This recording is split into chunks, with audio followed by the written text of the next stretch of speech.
I am a recovering perfectionist. Self-sabotage, perfectionism, setting myself up for failure. In 2020, I got kicked in the face by a horse. You are not living the way you're meant to be living. Am I done yet? Now am I healed? Can I stop and live my life now? Just be yourself. That advice, it means nothing to someone who's been wearing masks their entire life.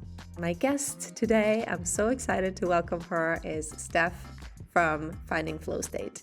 Steph is a self-sabotage and perfectionism coach who helps high achievers get out of their own way, stop procrastinating, and start taking messy action. Steph is a multi-passionate, recovered perfectionist, an equine veterinarian, and trauma-informed yoga teacher. She's wildly passionate about empowering people with the tools to overcome self-sabotage through mindset coaching and subconscious reprogramming to create their own authentic version of success. Steph, welcome all the way from Melbourne, right? Australia? Yeah, Melbourne, Australia. I'm originally English, but I've been here for 7 years, so I have a bit of a hybrid accent that no one can fully place. Yeah, actually I was wondering about that because I was like, she has like a twang, like an Australian twang, but it's not like fully Aussie accent, so I was like, maybe there's something there. But I'm super curious. I know that you have a really interesting story and background for, bringing you to where you are. So can you share a little bit more about that? How did this all start for you? So my journey has been about learning to actually accept and then express all different parts of me, because a few years ago I was outwardly, it looked like probably I was living the dream. I'd moved over here to Australia. I was working my dream job as an equine vet, so a horse vet, and I was working hard, playing hard, like fully subscribed to hustle culture. But inside I was so anxious. I was reactive. I was burnt out and really disconnected from myself. A lot of people I'm sure can relate. You have chased something and been on this treadmill of achieving, ticking off all these life goals, and then you're just like, is this it? Like, am I supposed to feel something different? Because it just never felt like it was being true to me. And a couple of things happened. I got a few little nudges from the universe that I wasn't really on the right path. And then in 2020, I got kicked in the face by a horse at work.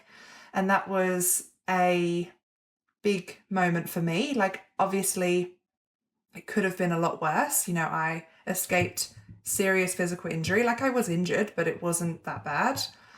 But for me, that was my big, wake up moment of, you are not living the way you're meant to be living. Like, that really set in motion quite a few different changes for me. I signed up for my yoga teacher training, which was something I'd been wanting to do, but I always had all these excuses about why that wasn't something I should do, and why I didn't have time, and what was the point when I'm a vet. All of these stories. And as so many people, yoga teacher training is such a transformative journey. Like, I did it over a year and really dove into my meditation practice, getting to know myself, getting to know my body, trusting my body again. And from there, it all just sort of snowballed. And I realized that I wanted to do more, and I wanted to create a different version of success for myself. And I saw all the ways that I was getting in my own way, all the ways that so many people get in their own way. And now I still practice as a vet. I'm still a vet part-time, so I do that a few days a week. I teach a couple of yoga classes, but my main focus is the coaching. So that's what I'm so passionate about as well, is empowering people to be their multi-passionate selves. Like, they don't have to fit their purpose into a neat little box. And this is the only thing that I do, and this is the only way I express who I really am. And so, yeah, that's really what's led me here today, and doing what I do now. What an amazing journey. I mean, just going through all of that and also managing to come out the other side and have create this whole new life in alignment with what you really want. Like, that's amazing. Yeah, and I'm really passionate as well about the fact that, you can be in this messy middle as well. It's not this linear process and I would love to say that, I got kicked in the face and then I woke up the next day and everything's been rosy. We just step one foot in front of the other, and it's just been, progress, a really linear journey. But there's so many ups and downs. Even when you come to that big, defining moment, I think people then, they hope that you're going to have that momentum and it's just going to be easy to still make those changes. But there's still so many ups and downs. There's still so much refining what you're doing, learning as you go, taking, as I say, messy action, this inspired, imperfect action, one step at a time. The more you do it, the more you trust yourself, the more you show yourself that you can do hard things, you can make mistakes and be okay, the better. Yeah, absolutely. And what you say there also about the messy middle, that hits home a lot for me as well, because this being on this like self-discovery journey, you're always like, or at least in the beginning when you're like starting it, it's kind of like, okay, am I done yet? Like, now am I done? Like, now am I healed? Like, now can I just, stop and live my life now? But then it is about getting comfortable with that discomfort, right? And getting comfortable with everything being a learning experience and trusting that everything is moving you forward, even though sometimes it feels like you're just like treading water, Yeah, for sure. And it's honoring the fact that there's going to be downs, but there's also going to be ups as well. Like, I think sometimes people even go the other way and they get bogged down in the always wanting to heal something. And, they're on this journey and they're like, okay, now what do I fix? Now what do I do? And moving through this, but also remembering that there's so much like joy as well to be found on this journey. Like, even when things are challenging, like, I always like to inject like a little bit of lightheartedness into the work that I do as well, because some of it's, really deep shadow work, but I think it's so important to, not take it too seriously as well, to actually have that sort of playful, like curious energy with it as well, because, self-sabotage, perfectionism, they're quite intense topics. And I always encourage people to look at it through this lens of, curiosity as well as actually, wanting to, get in there and heal what you need to heal, but not at the expense of actually enjoying yourself. Yeah, absolutely. And that's something that I think is super important, because once you start to look at it with curiosity, it can become more like, like a game, like more playful, more like, okay, I'm learning myself. I'm like, you're exploring yourself, and it's really interesting when you start to learn yourself better and, see how you operate in the world. But I was curious about this. You mentioned something about like how we get in our own way and self-sabotage and all of these things. So can you, like, for someone who is maybe not sure if they're self-sabotaging, or can you give some examples of what it might look like and behavior to kind of be aware of? Absolutely. So self-sabotage, I guess the more traditional sort of definition is really anything that you do that is sort of working against what you say your goals are. Or what you say that you want to do. So you say you want to do something, but for some reason you're not doing it. That's probably the most sort of obvious way, but it can be a lot more subtle and it can be a lot more insidious than that. Self-sabotage in itself, the word for me doesn't really resonate. It's because it sounds like when you say self-sabotage, it sounds like there's an evil part of you conspiring against you. You've got some part of you that is actually out to get you. But it's not really about that. Like, self-sabotage behavior is actually fulfilling some kind of need. It's some kind of self-protection. It's keeping you within your comfort zone. Because we are, as humans, really hardwired to resist change. We do not like uncertainty. Uncertainty to our nervous system is not safe. And if we've been through something before, even if we, consciously know that it wasn't necessarily good for us, your nervous system doesn't really care about making you happy. It just cares about keeping you alive. So some ways that this might show up, especially for perfectionists, is procrastination. Is probably the most obvious one that people think of. That's typical. You say you're going to do something and you don't do it, and you find a million other things on the to-do list to do, but not the thing that you're meant to do.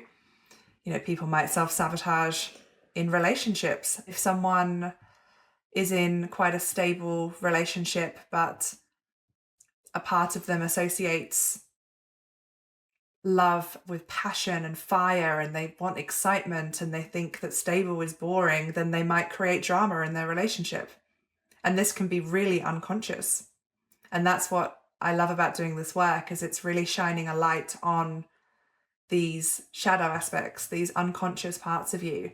Because sometimes we know we're self-sabotaging, but very often it's actually unconscious. It's happening on such a deep level that once you start to notice it, you're already on the way to actually getting through it, because so often these things are just happening automatically.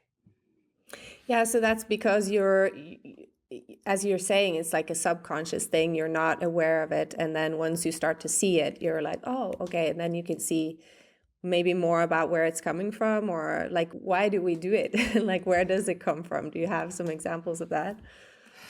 Yeah, so there's a couple of quotes that I think that really help to really crystallize this. So there's a Carl Jung quote: "Until you make the unconscious conscious, it will direct your life and you will call it fate." And I just think that's such a powerful thing, because your habits are part of your unconscious. The things that you do on autopilot, you know, you think about how you drove to work and you don't even know how you got there because you've done it so many times that it's just ingrained. You can do that without consciously thinking about it. But if you were to go a different way to work, if you know your normal route was closed and it was going somewhere unfamiliar, you'd have to really think about it. And so that's sort of like you have to actively think about it. So when we're trying to change things, there is this sort of active component to it. And the reason that we do these things, going back to the sort of self-sabotage again, the reason that we do it again is to come back to that place of familiarity. It's because we're scared of the unknown. So another example might be if you wanting to start a business.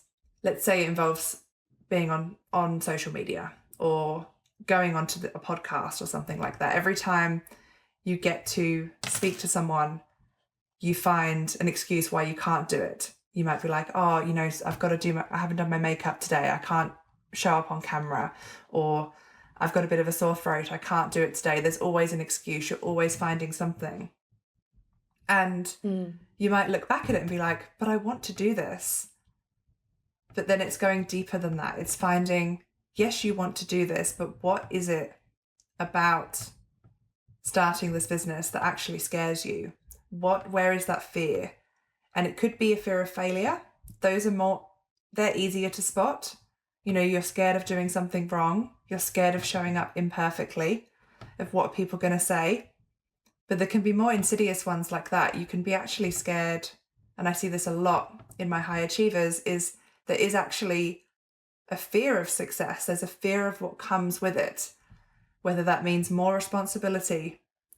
I've had a client a couple of weeks ago, we uncovered the reason that she was self-sabotaging her business is because she felt like she had an association with being too successful would mean that she'd have too much time away from her family, because she saw that when she was growing up. And she realized that that was actually holding her back, because there was a part of her, a subconscious but very strong part of her, that thought that if she was too successful, she'd miss out on time with her child, which is what she really valued. So they can be sneaky. It's not always obvious. It's not something that you necessarily notice the first time. It does require some pretty deep introspection to get to the bottom of. Very sneaky. So is it like usually from experiences that we've had in childhood? Like we learn these behaviors, we learn these like self-protection mechanisms, and then they turn into these behaviors or self-sabotaging behaviors as adults? Is that usually how? Yeah, so a lot of the time. So they say the subconscious mind is really controlling about 95% of our reality, and 5% is conscious. Mm-hmm. And obviously we're only aware of the conscious part. But the subconscious mind is like where we, that's where all our conditioning is. That's where our habits are formed. That's where our beliefs are. And when you are a child, when you're particularly below the age of 7, that is when your subconscious mind is like wide open, basically. You take in everything as literal. You tell a kid something when they're 5, they believe you. There's no sort of filter system. They will trust what you say, and they're also really picking up everything around them. So they might be picking up beliefs, positive beliefs, but also there's going to be, some stories that aren't necessarily going to serve them as they get older. They might see, people talking about money, talking about people who have money being greedy, or money doesn't grow on trees, or money is the root of all evil.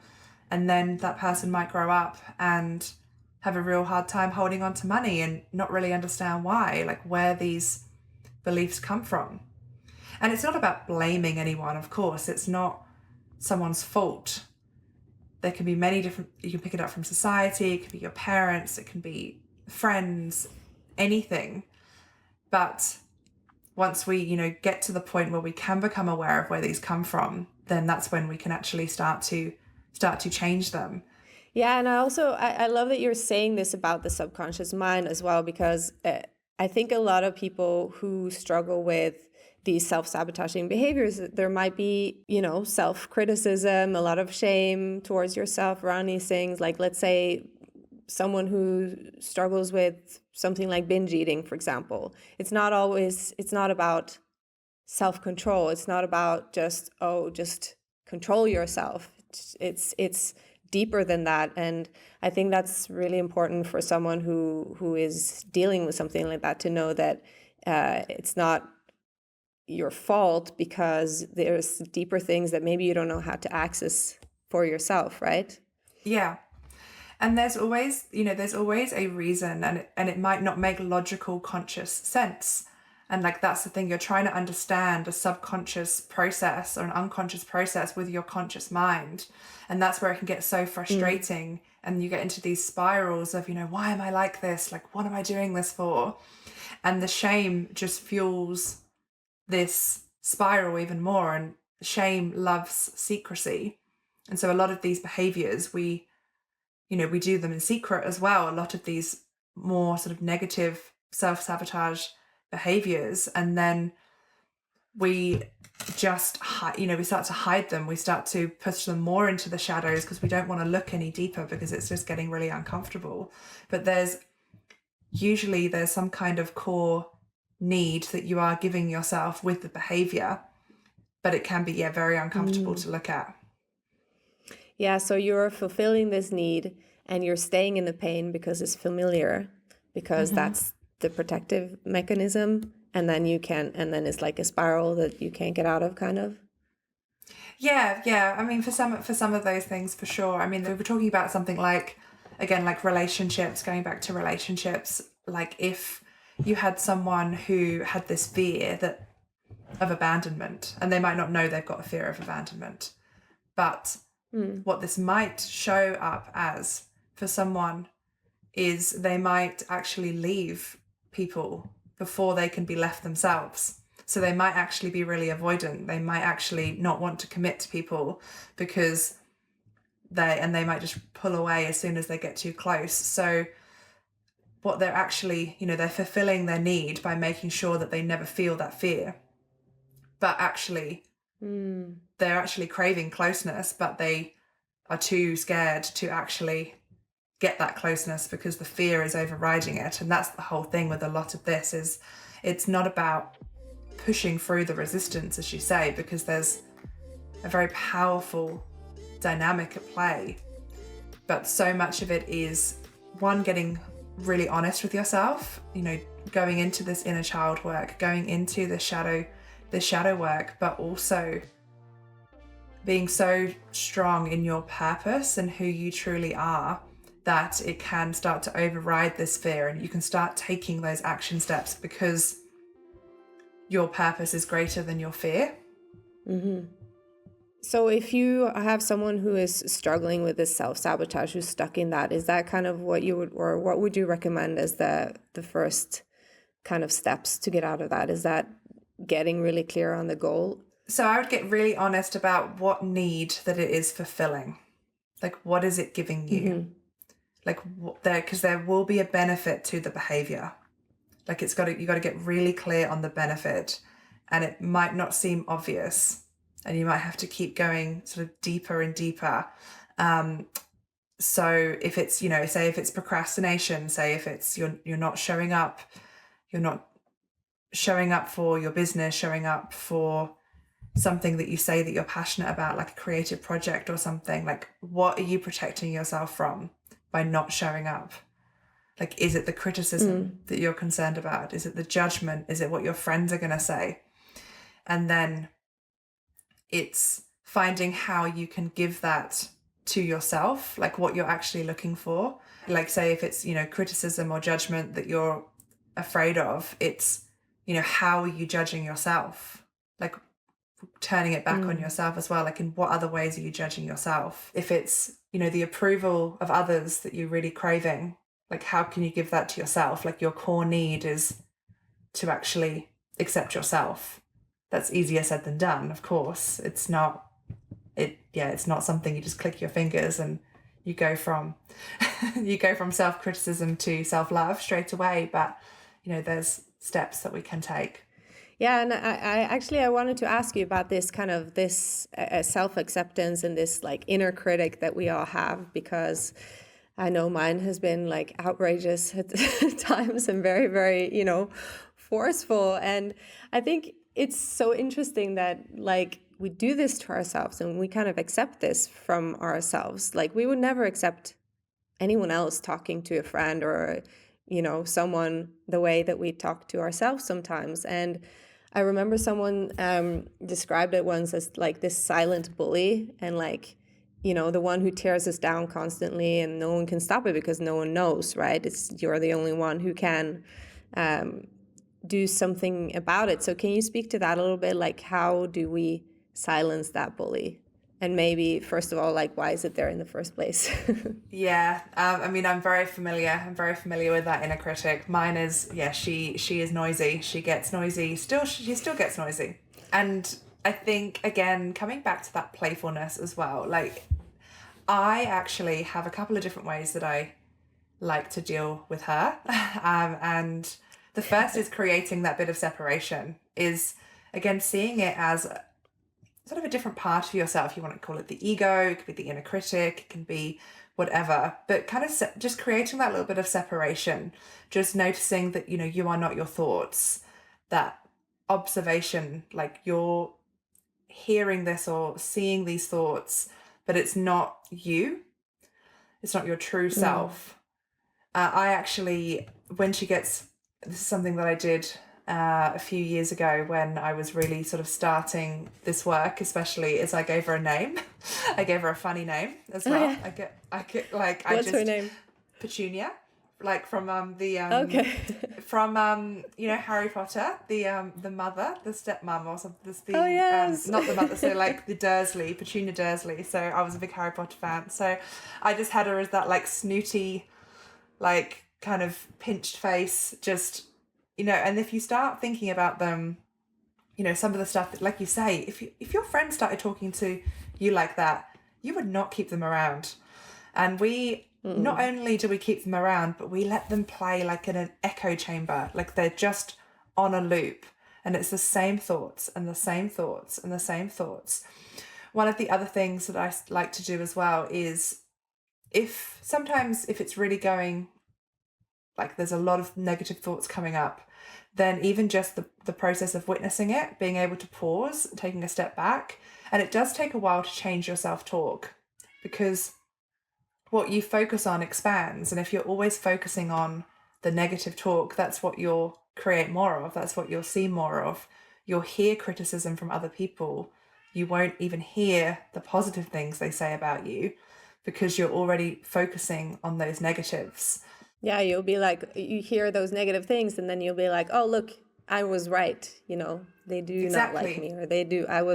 Yeah. But because that's the way that our mind works, we just focus on these, what we already know, what we believe to be true.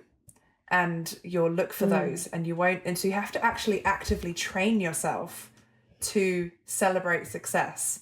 That's why things like a gratitude practice, but also celebrating your successes, it does, again, have to be a conscious thing. Until that gets into our subconscious, we have to consciously think about it and repeat it. And it seems silly, but that's how you train yourself to then notice the good things and not notice as many of the bad things.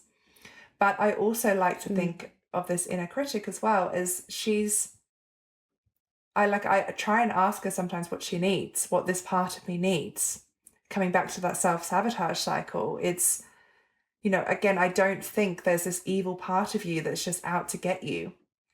There's some kind of need, there's some kind of control, like mine's often control. That's a lot of perfectionists do want to control things. It's like they want to control how they appear to the world so they can hide the parts of them that they don't want others to see. And if they look perfect and act perfect, then people won't see the truth, or they won't see that what they believe to be shortcomings. And so your inner critic is often just trying to protect you from that as well. Like it's trying to keep you hidden, prevent you from actually going out there and opening yourself up to criticism. Yeah, and also there's this thing I remember, or I saw one of the posts you shared, or maybe it was in a podcast. You were talking about this, what you're talking about now in terms of like hiding the truth, kind of, and like people pleasing, and how we do that to get people to see us in a different light, right? Yeah, so that's one of the things with people pleasing as well is, yeah, there can be this element of, trying to control people's perception of you. So the perfectionism as well, it's this, if you can make people think that you are a certain way to like prove that you are enough, like to yourself, like so much of it is we don't feel enough as our authentic self, or we don't even know our authentic self. So we try and be who we think people want us to be accepted. And there's so much courage in starting to take off those masks, so much vulnerability, just little steps. I never suggest just completely ripping the masks off totally. It's just figuring out who you are to yourself and then starting to show that to the world. And then that's really what my journey's been about. It's been about unsubscribing from a life of things that I thought I should be, and actually just showing up exactly as I am. That's beautiful. And I'm curious about it, because let's say someone who's listening, they're like, yes, this sounds great, I want to show up as my authentic self. But then maybe some people, maybe they don't even know what they like. Maybe they've been trying to please other people for so long that they're like, okay, okay, I have the freedom now to do what I want, but what is that like? And who am I? Like, who is my authentic self? What would be your advice for someone who's kind of in that space? I love this question because, and I've been guilty of this in the past, I do think this whole, just be yourself and be yourself, that advice, it means nothing to someone who's been wearing masks their entire life. Like there's no point of reference at all. And so it's giving yourself permission to experiment. It's really starting to, because like we said at the very start, so often people they get into this healing work and they're like, I've got to fix this. And it becomes this whole other issue of like, I've got to fix this and I've got to fix this. And then this is wrong with me and this is blocking me and this is why I'm like this. So important to follow what you actually like as well. So it's often referred to as glimmers. So you've got triggers, things that trigger you, the things that just make, I think everyone's familiar with that term, but then glimmers, which are things that spark your interest, things that make you happy, moments of awe, the things that you do naturally that you think that you don't even think about, you don't realize you're even good at, those sorts of things. And again, if you've got this noisy inner critic that's trained you to only notice the bad things, it's going to be even harder than actually that self-awareness to find those negative patterns, to actually find what's true to you. And it's giving yourself that permission that, people talk about finding your purpose, being your authentic self. You don't have to find them tomorrow. You don't have to find them next week or next year. Like, it's an ever-evolving process. You can try different things. That's what, again, like that multi-passionate part. It's so many people pigeonhole themselves into one career, one role, and then they wonder, why, they're not happy, but they haven't given themselves permission to express maybe their creativity, or maybe they want to, explore what they can achieve, like, like a sport or some kind of, adventure, like something. It doesn't have to be this big, exciting, life-changing, world-changing discovery. Your purpose is, as corny as this is, like, it is to be yourself, like it is to be your true, authentic self. But you're also under no pressure to find that out on any particular timeline. It's just a constant process of following things that you love, asking other people what your natural gifts are. I think most people prefer to do that virtually now, like asking someone face to face. But if you message a few people that you trust, you just say, what do you think I'm good at? Like, what do you think my skills are? And you'll be surprised. And Yeah, because sometimes it's hard to see it for yourself, right? So other people seeing it through you, like from you, and reflecting that back to you, I think it can be really powerful.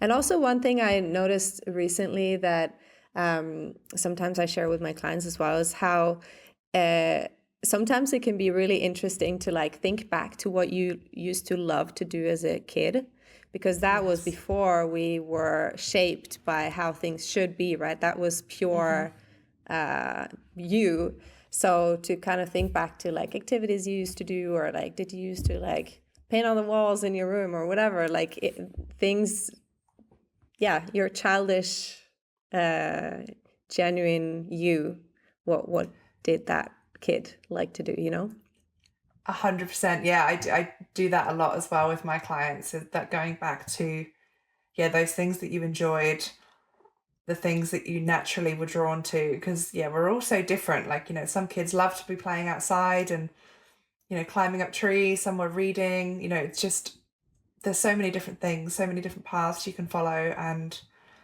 it doesn't have to be your career either. Like, if you're looking for your purpose or something, it doesn't have to be your career. It can just be something that you do for you. We think there's this one way to do things. Like, we're brought up with a arbitrary list of goals in a certain order, that you go to school, you get your degree, you get a job, get married, have kids, you do all those things in a certain order. And that's right for some people, that's perfect for some people, but it's not for everybody. You can do things in different orders, back to front, you can go back and come back, and you can do skip steps, and it gets to be fun. So I wanted to ask you, like, also considering the name of the podcast is Anything But Glamorous, I was curious, like, through this whole journey of your personal journey, what has been the most kind of unglamorous thing, or like the most challenging part of this for you? There's a couple of things that come to mind. There's definitely been quite a few challenges. Like, there's been the challenges you kind of expect with starting your own business and putting yourself out there on social media. Like, I love my social media presence now. Like, it's my creative outlet. I've made some awesome connections. I was petrified when I started.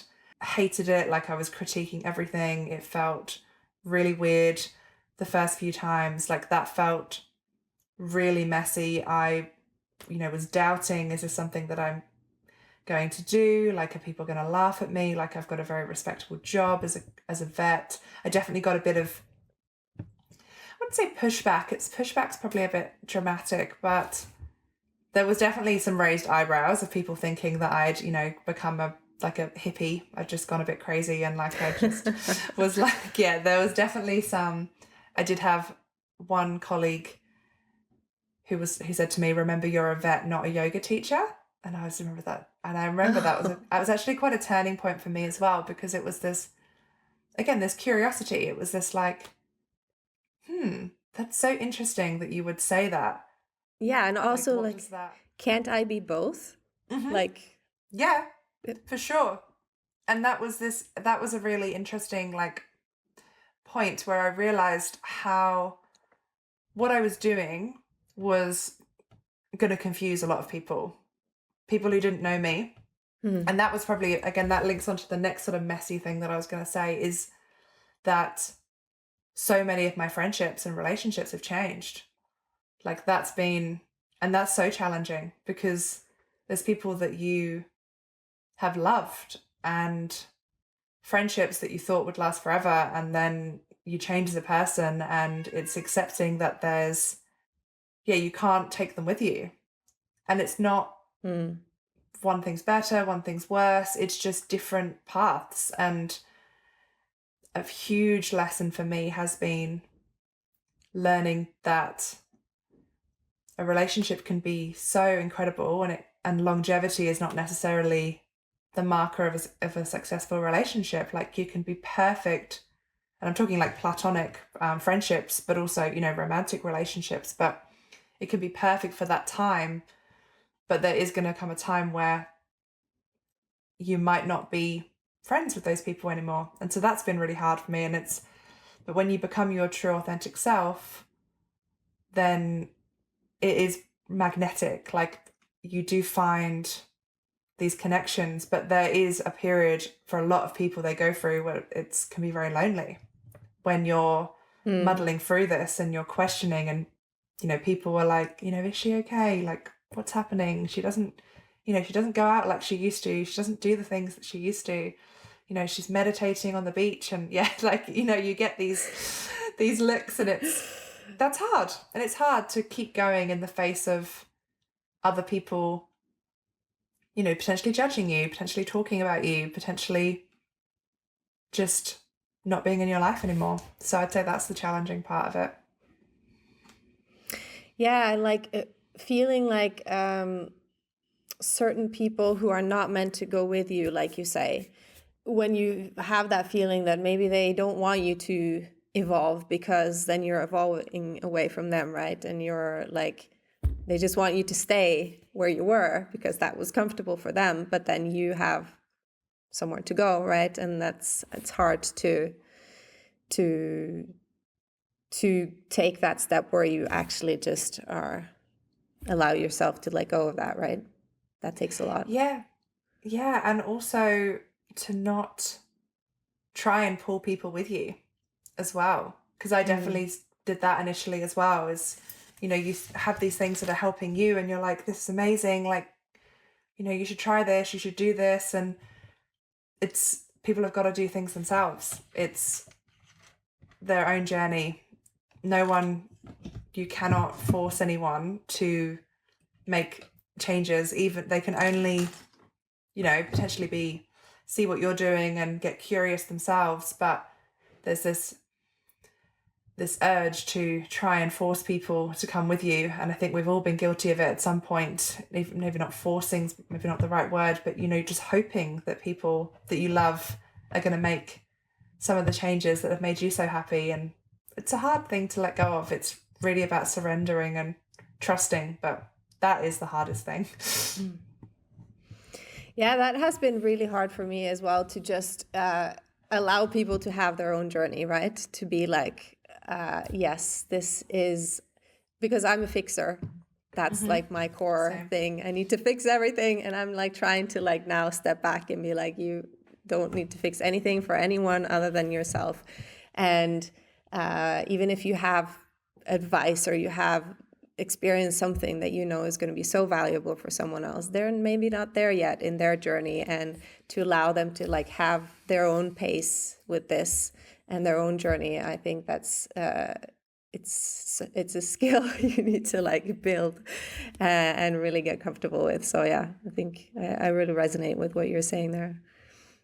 So how do you like, how would you say now, because in the beginning you were talking about your you had this certain look or this certain perception of like what success was supposed to be. So how would you define success now? Success for me now is about living in alignment with my values. And that sounds like corny corporate mumbo jumbo, but knowing what your values are, what's important to you, is how you create a successful life. Because what I value is freedom. I value freedom of my time. I value freedom to express myself. I value authenticity, and I value curiosity as well. So curiosity for me is about being able to follow that curiosity, having the freedom to be like, if I want to learn about this topic, I can just buy this course, or if I want to travel to this country, I can do that. It's creating a life where I can actually express all these different parts of myself. So it's going to be different for other people. Some people may really value security. They want to, create this beautiful, safe home. Some people may really value beauty as well, and they want to create this beautiful space and be around art, and it's all about what's true to you. There's no one size fits all. It's just, that's where that work is, with knowing what's important to you and creating things around that. Beautiful. So I know that we have to start like wrapping it up soon. I know you have commitments after this, but I have a couple of questions just to end with that I ask all of the guests. So what is the biggest lesson or tool or habit that you're currently working on integrating? For me, it's the lesson that comes up again and again is rest. Is actually I'm very intentional about my rest now, but I am very excitable and I do a lot, and I do get caught in a bit of a busyness trap sometimes, because that is the shadow side of being multi-passionate, is there's lots of energy being pulled in different places. So knowing when to actually say no. I love to give, so I'm still learning that, and that's something that comes up for me, is learning how to rest. Yes, that resonates. Me too. Learning to slow down and rest. Yes. So the second question is, what has been your most unglamorous moment in life? Sorry, the first thing that comes to mind, because obviously I'm an equine vet, so I do a lot of very unglamorous things. Like I do a lot of physically unglamorous things. But I'm just, what is my most unglamorous thing? Besides having my arm in places that you don't want it to be. My life isn't very glamorous in general, to be fair. There's not many airs and graces. Life itself is pretty unglamorous, isn't it? Yeah, I would say I'm more unglamorous than I am glamorous. To be fair. Because I'm just all in about, general. I'm just all about the mess, to be fair now. All right. So what would be your best advice for someone who has resonated with this episode and your story, and who's kind of going through similar things right now? So I would definitely, reach out to myself, reach out to someone who resonates, because as we were saying, the shame really spirals in secrecy, and actually starting to unravel, like peel back these layers of your conditioning, getting really clear on the habits that you want to change, the habits that you want to create, and having support around you is just so empowering, because you don't have to do it alone. You just don't have to do it alone. So find your community. There are so many like-minded people. It's the beauty of social media that we have now. There's so many people wanting to connect and help you. So find them. Definitely. Love that. And then just one last question. How do you nurture your relationship to self on the day-to-day? Oh, so many ways. My priority is movement as well. Like for me, mindful movement, whether that's yoga, whether it's running, whether it's weightlifting, movement is where everything stills for me. That's where I find my flow state, and that's where I really find that connection. I do meditate every day, but I would say that honestly, the movement is probably more important to me than my seated meditation practice. That's how I get out of my head, into my body. It's where my creativity comes through. So that's what it is. All right. So how can you mentioned your Instagram, but how can people get to know more about your offers, how to work with you, your podcast, all of the things? How can they connect? Yeah, so Instagram at Finding Flow State. My podcast is Finding Flow State as well, so it's all pretty simple. I currently work with people, mainly one-to-one. I will have a group offering coming out later in the year.